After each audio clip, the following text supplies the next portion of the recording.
Arus perkembangan teknologi semakin merambat ke berbagai sektor kehidupan, baik yang halal maupun yang haram. Bila berkaitan dengan yang halal, maka hal ini menjadi berita baik sehingga patut disyukuri. Namun sebaliknya, bila berkaitan yang haram, maka perlu diwaspadai dan dijauhi. Terlebih kecanggihan teknologi pada era sekarang ini yang semakin susah dikontrol. Termasuk mengenai judi online yang semakin lama semakin bertambah peminatnya, bahkan lintas generasi. Tentu saja, apapun model judinya, baik yang tradisional maupun yang modern, baik yang offline maupun yang online, selama itu sama dan sesuai dengan kriteria judi, maka perbuatan tersebut haram hukumnya. Praktik perjudian terus menjadi epidemi di kalangan masyarakat. Padahal soal keharaman judi sudah diketahui banyak kalangan. Demikian juga bila diketahui pihak kepolisian, maka hal ini akan berujung pada proses hukum karena termasuk tindakan melawan hukum. Tradisi judi, dikutip dari NU Online, sebelum diharamkan, praktik perjudian sudah mendarah daging di kehidupan masyarakat jahiliyah. Mereka melakukan perjudian ada kalanya sebatas untuk bersenang-senang, ada pula yang memang menjadikannya sebagai salah satu mata pencaharian. Hanya saja, karena praktik ini memiliki banyak mudorot seperti pemborosan, menimbulkan permusuhan, dan sebagainya, maka Islam mengharamkannya. Dalam bahasa Arab, yang juga disebutkan dalam Al-Quran, kata judi diistilahkan dengan al-maisir yang secara etimologi berarti mudah. Kata al-maisir sendiri diambil dari kata yusrun yang memiliki arti gampang atau mudah.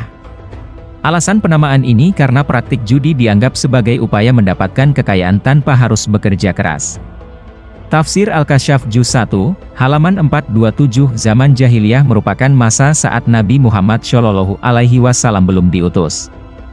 Kendati masyarakat jahiliyah terkenal banyak pelanggaran moralnya seperti memiliki fanatisme kesukuan, membunuh anak perempuan, dan sebagainya, akan tetapi mereka masih memiliki beberapa sifat lainnya seperti dermawan, menepati janji, kompak, dan sebagainya.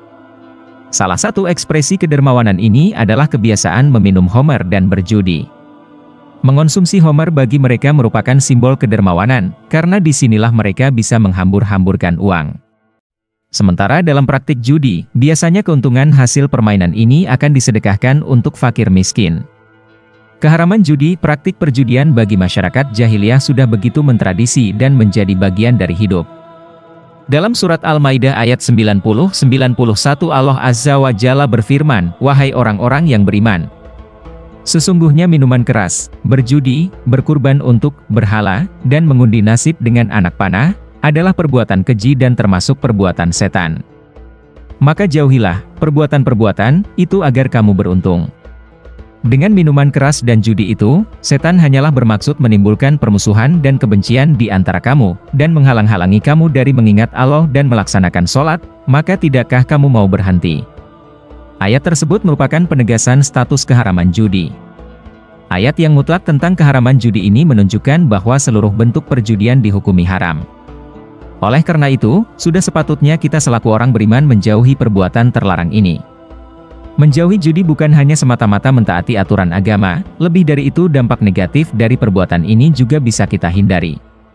Pada umumnya, orang yang bermain judi akan merugikan diri sendiri dalam dua aspek yakni finansial dan psikis. Terlebih dalam kasus judi online yang seringkali membuat terlena dan ketagihan para penggunanya. Sebab dari saking mudahnya diakses, judi online dapat dilakukan dalam kondisi apapun. Terkait masalah harta yang dihasilkan dengan cara yang haram, maka para ulama berpendapat bahwa harta tersebut hukumnya haram, seperti yang disampaikan Imam Ghazali dalam Ihya Ulumuddin. Harta bisa dihukumi haram dilihat dari dua sudut pandang, pertama dari sisi dzatiyahnya, kedua dari cara memperolehnya. Jika uang hasil judi disedekahkan maka hukumnya juga haram dan ia tidak akan mendapatkan pahala, justru ia akan mendapatkan dosa.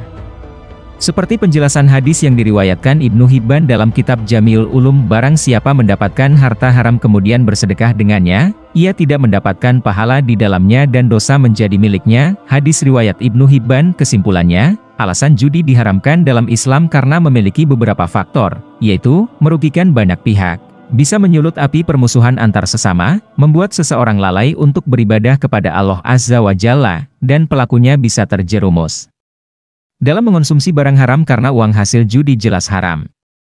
Wallahu alam.